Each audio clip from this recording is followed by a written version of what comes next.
Huwezi kuwa dansa mkali kama Clemetic kama utazingatia haya na unataka kuwa dansa mkubwa Tanzania, Afrika na nje ya viunga vya Afrika kama utazingatia haya.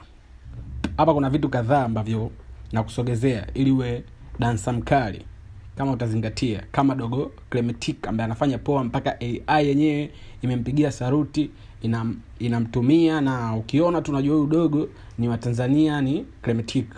Namba 1, kuvaa vizuri na kumatch.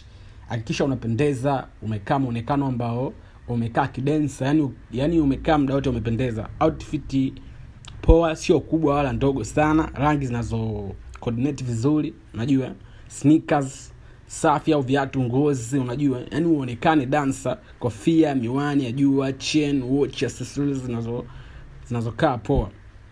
Namba 2, dance kama mtu mtaalamu, yani dance kama pro. Unajua kubounce, kushika lines, kudrip, kwenda na midundo ya ngoma, kudondoka na beat. Yani wewe unajua kwamba mimi ni dancer na dance na nini kwenye beat.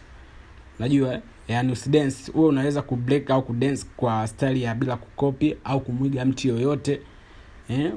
Unapokuwa dance floor, watu wanasimama kukuangalia. Unajua zile. Cha 3 ni confidence na swags. Unatembeaje na shoulders, unatembeaje, una bounce, unajua. Kuna madansa mwingine haja dance tu, namna anavyotembea unaona kabisa ule jamaa confidence yake na namna anavyotembea mchizi ni dancer pia. Unajua kuangalia macho, eye contact bila kuogopa, kuwa na tabasamu.